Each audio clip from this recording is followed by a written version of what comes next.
When I called to check on my daughter, who had gone missing, my granddaughter answered the phone, her voice trembling with urgency. Daddy sank mommy in the bath and went somewhere, she said, followed by shocking words. Rushing to my daughter's house, I was met with a terrifying scene. To subject my daughter to this, that man, I'll never forgive him. I gritted my teeth, determined to send my son-in-law to the depths of hell. It's almost Amy's 5th birthday. I wonder what would be a good present. I messaged my daughter, but 3 days passed with no response. Gazing at the family photo displayed in the living room, I wiped my tears. I wish I could see them more often. I wonder if those kids are doing okay? My name is Sarah. Widowed and living alone while working part-time. I have a daughter named Nancy. She has always been kind and studious since she was little, a proud daughter who landed a job at a major corporation. Nancy got married 6 years ago to Jason. He is an elite worker at a leading advertising agency. He was cheerful and dependable, and I felt reassured in trusting my daughter to him. They soon had a granddaughter, Amy, and Nancy quit her job to become a full-time homemaker. The distance between my house and my daughter's family home is about a 3-hour drive using the highway. It's not a distance you can just casually pop over to. Nancy used to visit frequently when Amy was little, but the last time she came to our house was a year ago, right after Amy's 4th birthday. I remember having this conversation with Nancy at that time. Is Jason doing well? Is he helping out with childcare? I asked. Nancy replied, He seems busy with work lately, so I've been handling childcare mostly. But he loves Amy and takes good care of her. He's even known as the ideal hands-on dad at work. I could imagine how busy Jason must be with his job. Make sure you support him, I said, to which Nancy just laughed and replied, I know, Mom. According to Nancy, Jason's reputation as an involved father had even reached his bosses, and he was put in charge of a major advertising project targeting parents. Well, that's impressive. Say, Nancy, now that things have settled down with raising Amy, how about returning to work? You used to shine in your career, I suggested. Yeah, maybe eventually, Nancy replied vaguely. I felt a slight unease at my daughter's ambiguous response, but whether she worked or not was a matter for their household. I decided not to intervene further. It's been over 6 months since then, and Nancy hasn't visited. I've tried inviting her a few times, but she always declines. I felt I shouldn't push too hard and interfere too much. One day, while I was unusually out in town for a class reunion, something caught my attention on my way back home. As I headed towards the station, I spotted my son-in-law, Jason, walking along with a young woman, engaged in what seemed like an intimate conversation. However, since he was dressed in a suit, I assumed it was probably a business outing or something and didn't approach them. After some time had passed since that incident, I had some errands that took me near my daughter's family's neighborhood. Wanting to see their faces since I was already nearby, I messaged, Can I come over now? But there was no response. Thinking it was okay if there wasn't one, I decided to head straight to my daughter's house. When I rang the doorbell, my daughter answered with a surprised voice. Mom, why are you here? I sent a message, didn't you see it? I came by since I was nearby. Is everything okay? Then my daughter fell silent on the other side of the intercom, and instead, I heard Jason's voice. I'm sorry, mother-in-law. It's a bit messy here, but I'll clean up right away. Jason, sorry for dropping by unannounced. We'll be waiting, I replied. After standing there for about 10 minutes, the front door opened, and when I saw Nancy standing there, I couldn't help but be taken aback. She looked so frail compared to the last time I saw her, it was like a lie. Nancy, you look much thinner. What's going on? I asked. Just on a bit of a diet, she replied. Then, my granddaughter Amy came running up, saying, Grandma. Jason warmly greeted me, so I exchanged pleasantries and went into the living room. While watching Amy play with her toys, the 3 adults engaged in small talk. Jason was as charming as ever, showing genuine concern for me, appearing flawless. At one point, Nancy got up to refill the tea. I followed her and asked, Nancy, you look pale. Are you eating properly? Are you feeling unwell? No. I'm fine. I'm healthy. She replied. Despite her words, I noticed something concerning her wrist as her sleeve slipped. I grabbed her arm and lifted her sleeve, revealing a painful-looking bruise. Nancy. What happened? Jason, who had somehow appeared at the entrance to the kitchen, interjected. It's just a bruise from a fall. Nancy can be a bit clumsy sometimes. You fell. Is that true, Nancy? I asked. Yes, it's true. She stepped on one of Amy's toys and fell inside the house. Nancy nodded in agreement with Jason's assertive tone, and then she distanced herself from me. The kitchen conversation ended there, but I began to observe Nancy and my granddaughter closely after that. Amy remained her usual cheerful and innocent self, but Nancy seemed somewhat withdrawn, appearing a bit tense. Sarah, we have plans to go out as a family soon. Jason said, prompting me to reply. Yes, it's about time for me to leave. On the way home, I sent Nancy a message, saying, if anything is wrong, don't hesitate to talk to me. Her reply was, There's nothing wrong. I'm happy, so don't worry. Despite feeling an unsettling sense of unease, I returned home. 2 months have passed since I visited my daughter's family.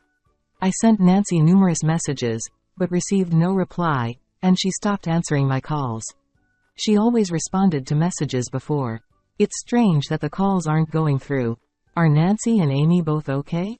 I want to see them and make sure.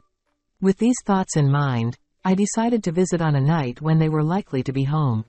Sending Nancy a message saying, I'm coming over now. I got into my car around 6 p.m. During a stop at a service area, I decided to call Nancy again. However, when the phone was answered, it was my granddaughter, Amy, on the other end. Grandma?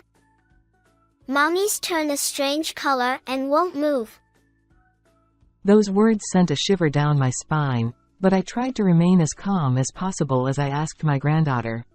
What are you saying, Amy? Is Daddy there? Daddy sank Mommy in the bath and went somewhere. What should we do, Grandma? Mommy isn't responding.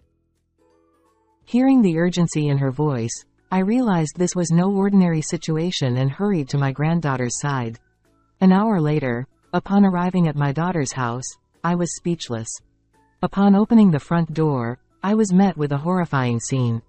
The house was in disarray, with items strewn about, vases and dishes shattered and left abandoned. It looked as though a burglar had broken in or someone had gone on a rampage. Grandma, this way, quickly. Startled by my granddaughter's call, I hurriedly followed her lead to the bathroom. There, my daughter, fully clothed, lay submerged in the bathtub, face up. Nancy, stay with me. I frantically reached into the icy water, despite it being midwinter. Managing to lift her, my daughter's face was beyond pale, her lips tinged purple. Just as her face barely emerged from the water, there was a faint sign of breathing. Despite numerous attempts to rouse her, she remained unresponsive, prompting me to immediately dial 911. Before the ambulance arrived, my granddaughter rushed over to me, saying, Mom said there's something important in her bag. She pointed to a navy bag hanging on the living room wall. Upon a quick check, I found her insurance card in the wallet.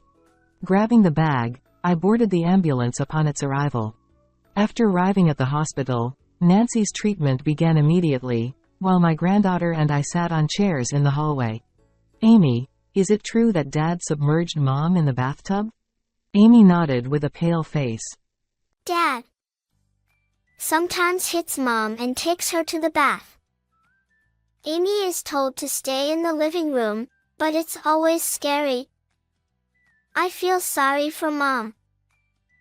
My granddaughter explained. Amy.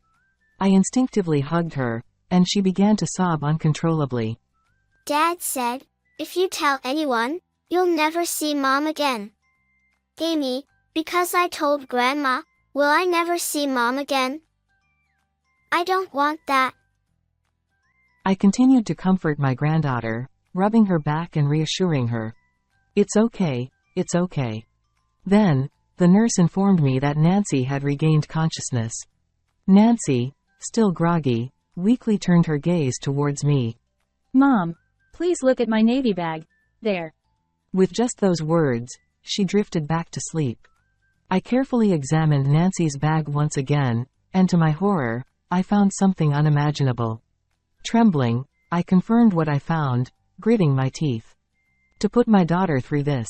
That man, I will never forgive him. At that moment, I resolved to send my son-in-law Jason straight to hell. Despite multiple attempts to call Jason, I couldn't reach him. So, I entrusted a trustworthy acquaintance nearby with something. 3 days after my daughter was taken to the hospital, I received a call from my son-in-law on my mobile phone. I heard from a neighbor that Nancy was taken away in an ambulance.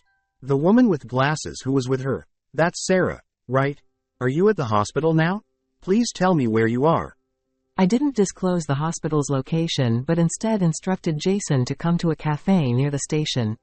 After leaving Amy with an acquaintance, I waited at the meeting place, where Jason arrived, breathing heavily.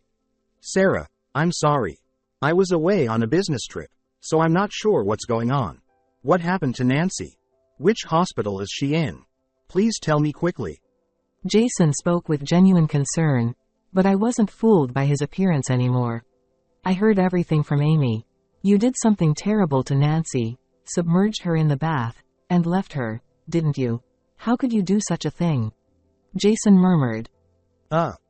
Then awkwardly chuckled. I can't believe it, Sarah. Did Amy really say that? Surely you're not taking a child's words at face value? Are you suggesting Amy is lying? Jason explained. Since she started kindergarten, she occasionally says things like that. It's like she has a vivid imagination or a habit of lying. We've been dealing with it too. So, without saying a word, I played back the voice recorder I had taken out of my bag. What emanated from it was Jason's yelling.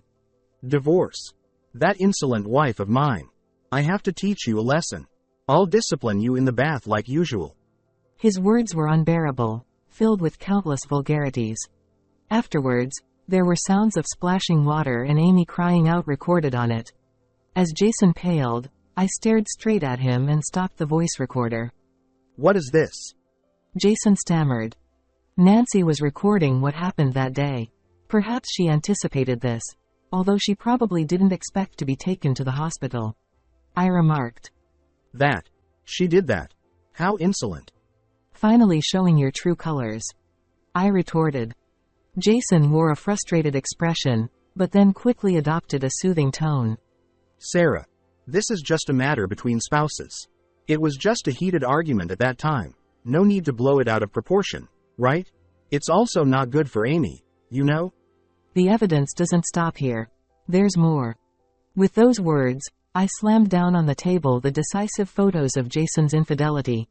They depicted him cozying up to a young woman, entering hotels together, and engaging in intimate moments. The woman was someone I had seen in the streets a few months ago. This too. Nancy did this. Jason hastily gathered the photos, and I calmly explained to him. Nancy had hired a private investigator to look into you. Is she someone from your company? And Nancy kept a diary too. What? In Nancy's diary that I read, it was written that Jason had been controlling, forbidding her from working since the beginning of their marriage. Furthermore, Nancy noted that Jason's behavior became strange around the time he became a project leader 1 year ago, and when she confronted him about it, she was physically assaulted for the first time. After that, she mentioned being subjected to severe treatment under the guise of discipline, on a daily basis, and was warned that if she didn't comply, Amy would be harmed. Contact with me was also prohibited, and it seems her phone was checked daily. However, Nancy pretended to obey Jason while diligently collecting evidence for the divorce. Now that I have gathered enough evidence, I will bring up the divorce today, were the last words in my daughter's diary. You lost your temper when your wife asked for a divorce and did something terrible. Then you left her in the cold bath and went to see your mistress. Is that right? When I sternly confronted him, Jason remained calm and brazen. I'm the elite among elites. People often say I'm the ideal dad. I provide for Nancy and Amy, And we have a happy family. Are you trying to ruin that over something trivial? At that moment, I finally reached my limit. Nancy wasn't happy. And neither was Amy, who witnessed her mother being mistreated. I will not forgive you. You will pay for this. Jason then angrily shouted with a flushed face. What can this old hag do to me? I've already done what I could. I calmly replied, explaining to the bewildered Jason that I had sent the audio data from that night and evidence photos of his infidelity at work to his workplace. What did you just say? At that moment, Jason's phone rang, leaving him dumbfounded. As he answered the call in a panic, his face turned paler with each passing moment. Hey, it was from my boss. They're removing me from the project. You really did it, didn't you? How dare you? With his facade crumbling, Jason yelled at me with a contorted, ugly face. I remained composed and retrieved something from Nancy's bag. This is Nancy's decision. Please sign here. It was a divorce paper already signed by Nancy. Don't mess with me. I'll never let them go. Jason started tearing up the divorce paper with a flushed face, and I sighed. Then let's go to court. I'll make sure you'll be separated from my daughter. But before that, you'll have to pay for your sins. What? Right after you appeared at this cafe, I asked a friend to report it. The police will be here soon, so behave yourself. Jason turned pale and started trembling. You're going to involve the police. Do you realize what that will do to my career? I don't care. I'll never forgive you for what you've done. Never show yourself in front of me, Nancy, or Amy again. The police arrived, and Jason was taken away while shouting. Later, the divorce between the two was finalized. Jason was arrested for his cruel treatment towards Nancy. Along with my accusations, he was ultimately dismissed from his job due to being convicted. His mistress faced rumors at work and resigned. Although Jason's trial is ongoing, he has been cut off from his family and received no help from anyone. Nancy, now recovered, returned home with my granddaughter. Amy has regained her smile lately, and Nancy has found a job and is living a fulfilling life. We look forward to our granddaughter's growth and aim to support each other as a family from now on.